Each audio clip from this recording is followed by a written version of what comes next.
कृष्णा की मुस्कान देखकर ऐसा प्रतीत होता है कि आज पंडित रामकृष्णा मुझसे बदला लेकर ही रहेगा।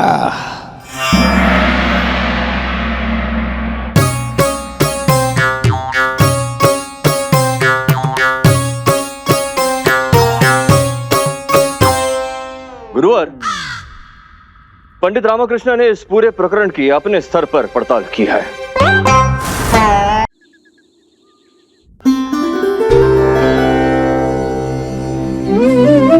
अरे रे, महारानी चीना देवी, ये आप क्या कर रही हैं? अंतिम दर्शन कर रहे हैं इन शुभ चरणों के एक साथ महाराज। फिर कल तो इनमें से एक चला जाएगा ना, और एक सदैव के लिए विदा हो जाएगा। महाराज, आपको आपत्ति ना हो तो तनिक चल के दिखाइए ना थोड़ा।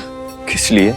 वो इसलिए महाराज कि हम आपको आपके दोनों पैरों पर एक साथ चलता देखकर उस चित्र को सदैव के लिए अपनी स्मृतियों में बसा लेंगे। कल से आपकी चाल संभवतः इतनी लयबत ना रहे महाराज। ये बात और है महाराज कि सिंह चाहे एक पैर पर चले या चार पैरों पर, सिंह सिंह ही रहता है।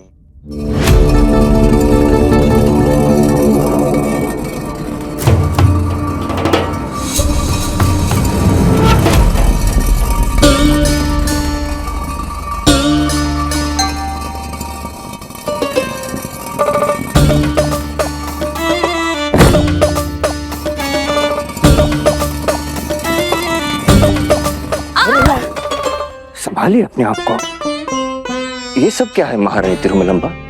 ये इतना भारी उपकरण किस लिए? इतिहास स्वयं को दोहराएगा तो इसकी आवश्यकता तो पड़ेगी ही ना महाराज। हम कुछ समझे नहीं। जैसे महाभारत में अपने पति धृतराष्ट्र के नेत्र ना होने पर गांधारी ने स्वयं की आंखों पर पट्टी बांधकर जीवन पर्यंत के लिए स्वयं को नेत्रहीन बना लिया, उसी प्रकार हम भी क्या? हम भी महाराज इस भारी उपकरण से अपना एक पैर तोड़ डालेंगे महाराज, और जीवन भर आपके साथ आपकी चाल की लय से लय मिलाकर चलेंगे। जब हर सुख दुख साथ निभाने का प्रण लिया है तो फिर ये क्यों नहीं? बस महाराज आप हमें ये बता दीजिए कि पूर्ण कौन सा पैर है महाराज? हाँ, वैसे दाएं पांव में आजकल थोड़ी पीड़ा सी रहती है। हमारे किंतु हम ऐसा कुछ नहीं करेंगे महाराज, क्योंकि हम जानते हैं कि आप जैसे वीर पराक्रमी योद्धा को कभी किसी के सहारे की कोई आवश्यकता नहीं पड़ सकती। हम तो केवल आपका एक पैर बनकर आपके साथ चलना चाहते हैं। अवश्य पिछले जन्म मोती दान किए होंगे हमने, जो इस जन्म उसका फल स्वरूप ईश्वर ने हमें आप जैसे समर्पित और अतः प्रेम करने वाली पत्नियों के रूप में दिया है। कृतज्ञ है हम ईश्वर के इस दुर्लभ उपहार के, किंतु हमें पूर्ण विश्वास है कि आप दोनों में से किसी को भी कोई बलिदान देने की आवश्यकता नहीं पड़ेगी, क्योंकि उससे पूर्व ही पंडित रामकृष्ण के हाथों संपूर्ण न्याय होगा और वास्तविक दोषी को उसके किए का दंड मिलेगा। हमें पंडित रामकृष्ण के बुद्धि कौशल पे पूरा विश्वास है।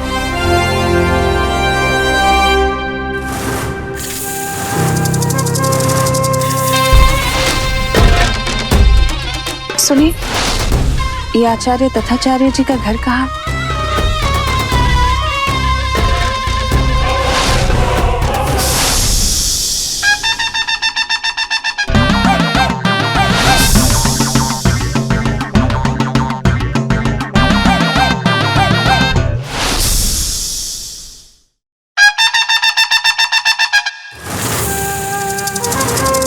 सौ सुनार की एक लोहार की।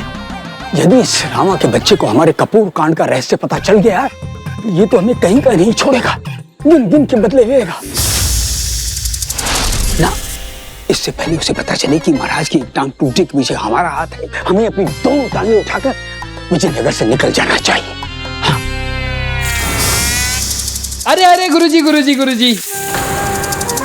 ये क्या भाग रहे हैं क्या विजयनगर से? नहीं तो तुम्हें कैसे पता चला? किंतु गुरुजी शारीरिक मुद्रा तो भागने वाली बनाए हुए खड़े हैं। ये सूर्य नमस्कार है बेटा। ऐसे रजाई गद्दा लेकर। ये नए तरीके का सूर्य नमस्कार है बेटा। किंतु गुरुजी मध्य रात्रि में सूर्य नमस्कार कर रहे हैं आप हैं? हाँ बेटा, ये अर्धरात्रि को आरंभ होता है और सूर्योदय तक चलता है। समझ गए? अब तुम भी निकलो यहाँ से बेटा, भागो यहाँ से।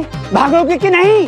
नहीं? हाँ तो ठीक है, हम ही कोई दूसरा स्थान ढूंढ लेते हैं सूर्य नमस्कार करने के लिए। आचार्य, अरे आचार्य, अरे सुनिए तो, अरे हम आपको ही ढूंढ रहे हैं। क्यों? हमें क्यों ढूंढ रहे थे? वो भी मध्य रात्रि को लड्डू खाने आए थे क्या? अरे नहीं, आपको महाराज ने तत्काल महल में बुलाया है। गुरुजी, कहीं महाराज को आपके गौशाला वाले कपूर कांड का पता तो नहीं लग गया? इसीलिए कोतवाल आपको लपेटने आए हैं। हाँ।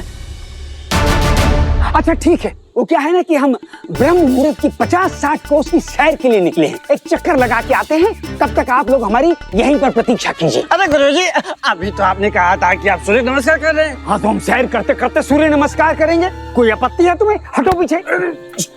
क्षमा कीजिएगा आचार्य, महाराज ने आपको अभी याद किया है। आप हमें आदेश दे रहे हैं कोतवाल? आदेश दे नहीं रहे हैं, सुना रहे हैं महाराज का आदेश। पूरा दरबार लग चुका है, मंत्रीगण, राज दरबारीगण सब आ चुके हैं। केवल आपकी प्रतीक्षा हो रही है आचार्य, और महाराज चाहते हैं मैं आपको महल में लेके चलूं। आप चलिए। हम अभी नहीं जाएंगे। अरे धनी मनी ले चलो। अच्छा अच्छा ठीक, ये पोटली तो रख दे। अच्छा ठीक है, जल्दी रख के आइए। हाँ। भाग जाएंगी।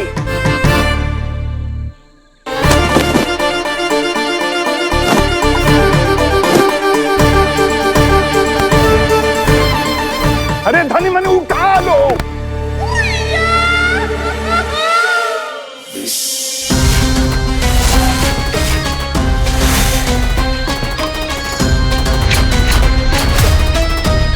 हाथ से निकल गया।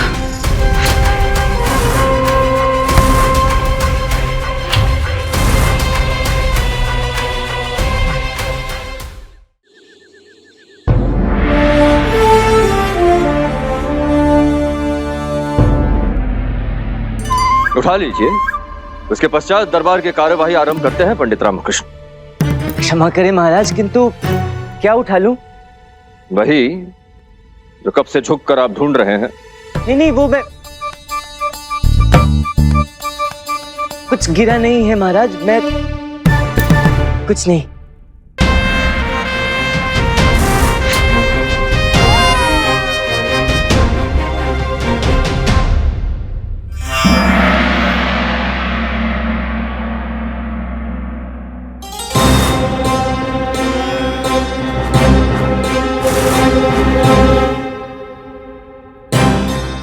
शुभ मंगलम ख्याति प्रजलम महाराज की जय हो।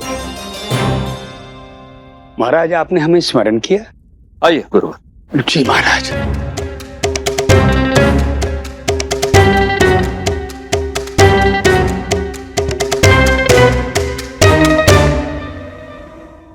पंडित रामाकृष्णा की मुस्कान देखकर ऐसा प्रतीत होता है कि आज पंडित रामाकृष्णा मुझसे बदला लेकर ही रहेगा।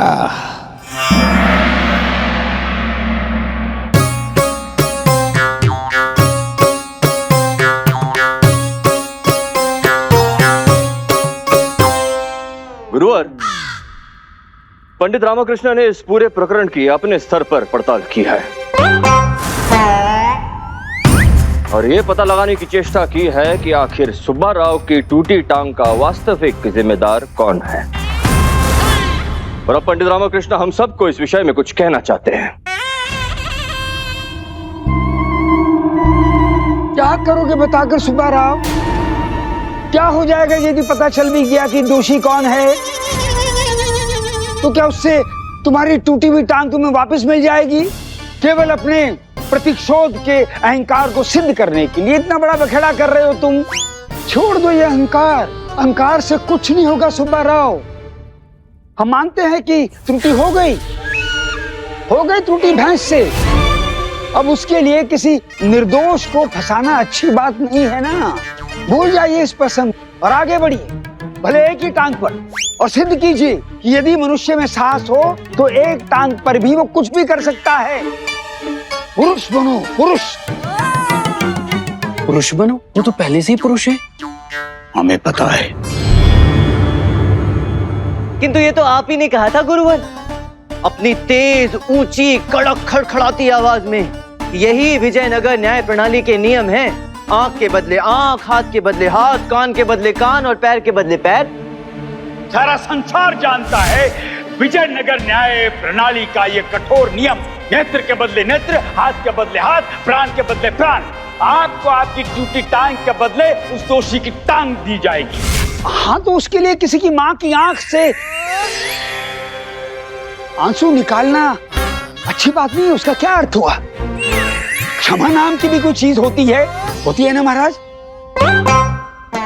हम तो कहते हैं किसी निर्दोष की टांग उखाड़ने से अच्छा है इस नियम को ही उखाड़कर फेंक देना चाहिए विजयनगर न्याय प्रणाली से हमेशा के लिए महाराज, है ना? पाप है महाराज, ये घोर पाप है। क्या मिलेगा किसी अबोध मासूम की टांग उखाड़कर? किंतु अब तो पड़ताल हो चुकी गुरुवर, और वास्तविक दोषी का भी पता चल चुका। कुछ ही क्षणों में वो आप सबके सामने होगा। चलिए आप ही से आरंभ करते हैं। हाँ, हम तो आप ये बताइए कि कुछ दिनों पूर्व क्या आप गौशाला गए थे, जहां आपने वहां के गाय भैंसों की पूजा की? पूजा की थाल में आपने अतिरिक्त कपूर जलाया, जिस कारण अतिरिक्त धुआं बना, जिस कारण वहां के पशु असहज हो गए थे।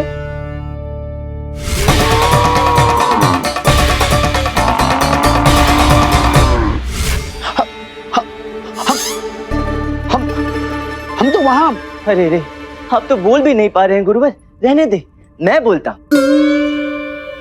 महाराज,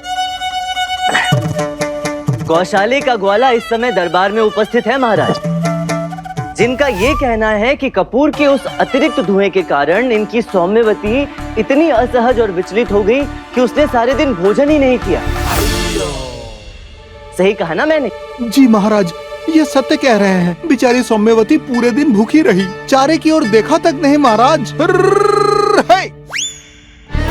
क्षमा महाराज, गलती हो गई महाराज, आदत है।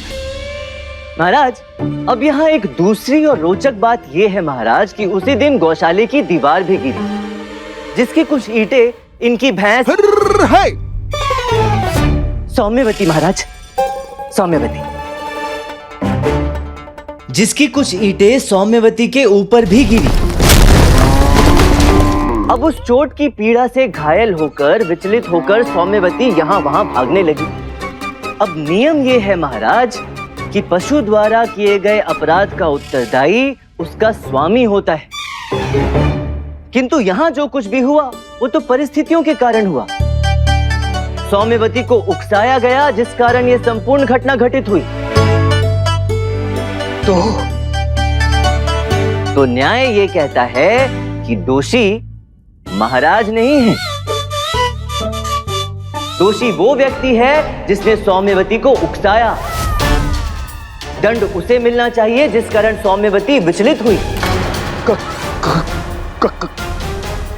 कौन? किसे? महाराज, उस कपूर के धुएं के कारण सौम्यवती ने सारे दिन कुछ नहीं खाया, जिसकी वजह से वो कमजोर थी। ऊपर से दीवार भी गिर गई, जिससे वो और डर गई। यदि वो भूखी नहीं होती तो इतना कभी नहीं घबराती। किंतु दीवार को तो दंड नहीं दे सकते महाराज। महाराज, मुझे न्याय चाहिए महाराज, न्याय। देखिए महाराज, क्या हो रहा है आपके राज दरबार में। आपके राजगुरु की टांग ली जा रही है महाराज। अब सोचिए महाराज, यदि राज्य का राजगुरु लंगड़ा कर चले गए एक टांग पर, तो राज्य कैसे चलेगा? उस राज्य का क्या होगा महाराज? महाराज, ये तो कलंक होगा ना तुलवा वंश के संस्कारों पर। महाराज, रोकिए इस अत्याचार को महाराज। काश हम ऐसा कर सकते गुरुवर, किंतु जैसा कि आप जानते ही हैं, तुलवा वंश के लिए उसका न्याय ही धर्म है, और न्याय से सर्वोपरि और कुछ भी नहीं। आप और हम भी नहीं।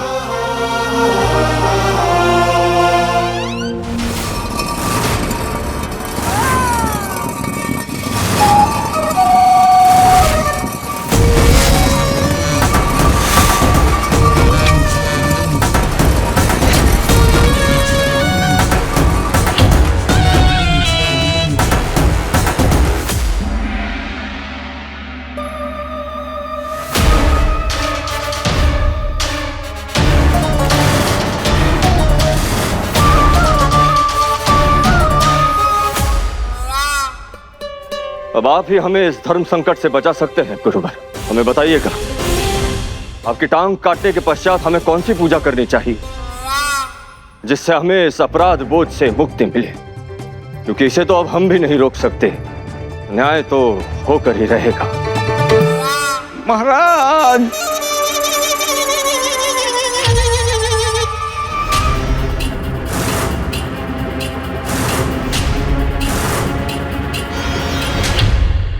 ये मेरा जहर फिर से मेरे शरीर में बेकाबू हो रहा है।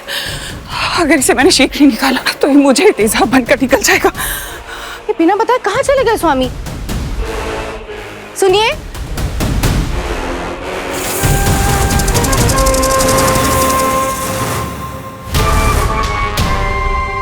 सुनिए, क्षमा कीजिएगा, क्या आपने हमारे स्वामी को कहीं देखा?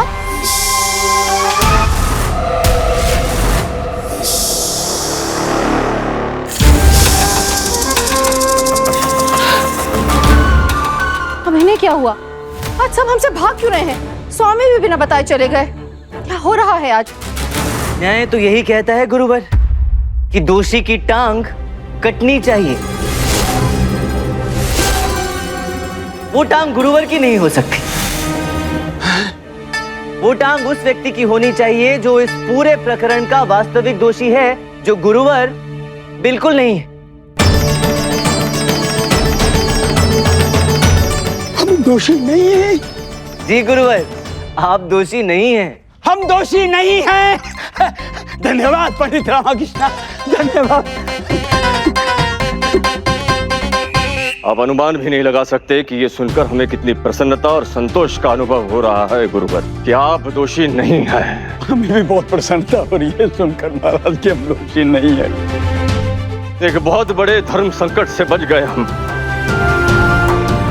इसके लिए हृदय से क्षमा प्रार्थी है हम। नहीं, आप कृपया अपना स्थान ग्रहण कीजिए। जी धन्यवाद महाराज। क्या है? क्या है? जाइए यहां से, जाइए।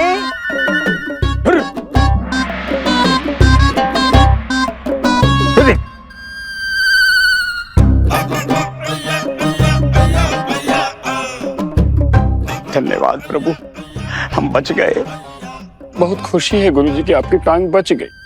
क्षमा करें महाराज, किंतु पंडित रामा ये बताने का कष्ट करेंगे, जब राजगुरु की पूजा विधि के कारण ये घटना घटित हुई तो राजगुरु तथाचार्य निर्दोष कैसे हुए?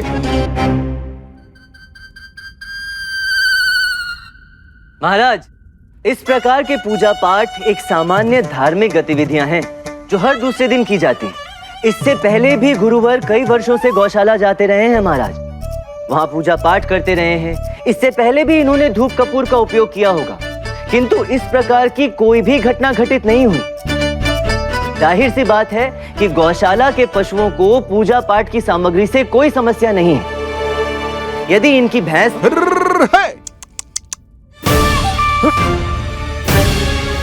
सौम्यवती,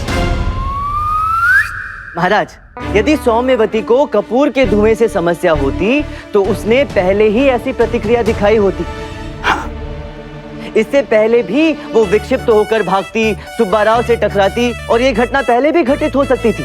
हाँ। किंतु ऐसा कुछ भी विगत वर्षों में एक बार भी नहीं हुआ महाराज। प्रश्न तो फिर भी वही का वही रहा पंडित रामकृष्ण, इस पूरे प्रकरण का वास्तविक दोषी कौन है?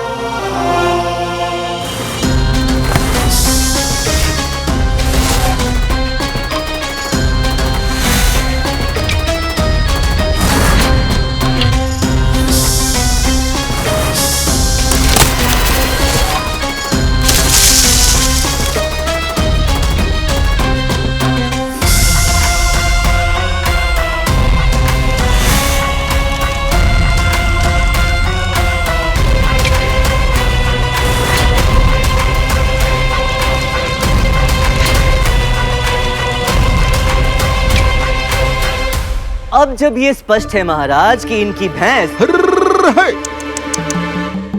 सौम्यवती, सौम्यवती, अब जब ये स्पष्ट है महाराज कि इनकी सौम्यवती गुरुवर के कपूर के कारण विक्षिप्त नहीं हुई, तो ये बात भी साफ हो जाती है कि वो दीवार गिरने के कारण चोटिल हुई और इसी कारण सारे दिन आंदोलित रही। हाँ तो हम समझ गए, इस पुनप्पा का पैर काटना चाहिए। ये तो घोर अन्याय है ना महाराज। गौशाला की दीवार ढह गई, इसमें मेरा कोई दोष नहीं। दोष तो ठेकेदार रामू जी का है ना कि इन्होंने हीन श्रेणी की दीवार बनवाई थी। हाँ तो ठीक है, इनका पैर काटना चाहिए। महाराज, मेरी बनाई दीवार में कोई खोट नहीं था। सारा विजयनगर जानता है मैं सदैव अपना कार्य निष्ठा और ईमानदारी से करता हूँ।